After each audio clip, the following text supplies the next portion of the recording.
Western coalfields द्वारा पत्रकार परिषद ली गई, जिसमें कोयला कर्मचारियों के पेंशन के संदर्भ में बात की गई। साथ ही महाजनों को कोयला देने के संदर्भ में भी इसमें बात की गई।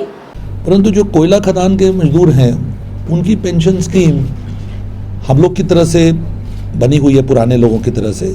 उसमें सुनिश्चित उनको पेंशन मिलेगी, परंतु जो योगदान है वो कम है। तो इन माने अगर तो पेंशन योजना में बहुत बड़ा घाटा है, परंतु सरकार पेंशन देने के लिए पाबंद है, चाहे रिटर्न कुछ भी हो। तो उसमें हम लोगों ने अपने लेवल पर सभी कोयला कंपनियों से निवेदन किया कि आप लोग अपने पास से 10 रुपया टन आप उसमें योगदान दिया करें। तो उसमें जो सार्वजनिक क्षेत्र की कंपनियां हैं, WCL वगैरह, कोल इंडिया, वो 10 रुपये टन दे रही थी।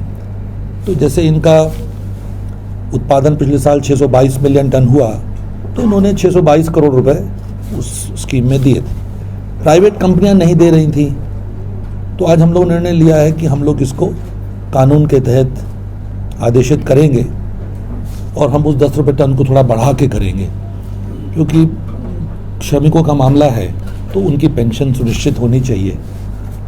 तो प्रमुखतः ये आपसे बात साझा करने की थी कि उस मीटिंग में एक ही अच्छा डिसीजन हुआ है कि पेंशन की योजना में जो घाटा है उसकी भरपाई करने में ये डिसीजन काम आएगा।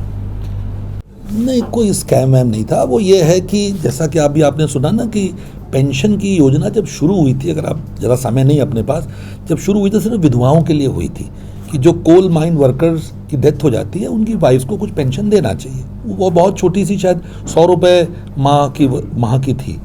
धीरे धीरे कोल वर्कर्स की डिमांड से वो अब CMD से लेके सबको मिलती है, लेकिन जो योगदान है पेंशन फंड का, वो उस मात्रा से नहीं बढ़ा कि सबको उसको कवरेज मिल सके। तो वो फंड घाटे में आ गया।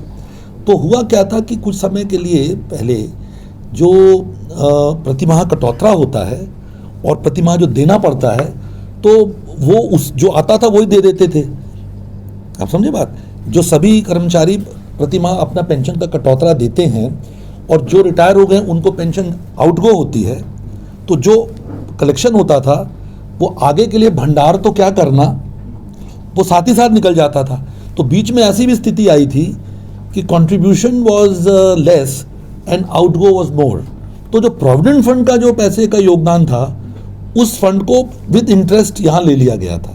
दो अलग अलग बकेट्स हुई ना, एक प्रोविडेंट फंड की, एक पेंशन की। तो प्रोविडेंट फंड के पैसे से पेंशन दी गई थी, लेकिन अभी स्थिति जब सुधरी तो वो पैसा विद ब्याज वापस दे दिया गया। तो ऐसा कोई स्कैम नहीं है। जहाँ इनको 1.5 लाख टन कोला प्रतिदिन देना चाहिए था पावर सेक्टर को, पर मुझे लगता है इनकी औसत 60,000 से ऊपर की नहीं आई है। तो बहुत बड़ा ये चुनौती हो गई थी, स्पेशली महाजनकों के लिए, क्योंकि महाजनकों के लिए ये लाइफलाइन है, ये WCL। तो हम लोगों ने स्वतः ही इसको रिकॉग्नाइज किया और दिल्ली में इमीडिएटली मंत्रालय में चर्चा करके महाजनकों को हम लोग उड़ीसा से महानदी कोलफील्ड लिमिटेड से और छत्तीसगढ़ से साउथ ईस्टर्न कोलफील्ड लिमिटेड से हम लोग कोयला दे रहे हैं। तो उनके पास लगभग 8 से 10 दिन का कोयले का स्टॉक बना हुआ है।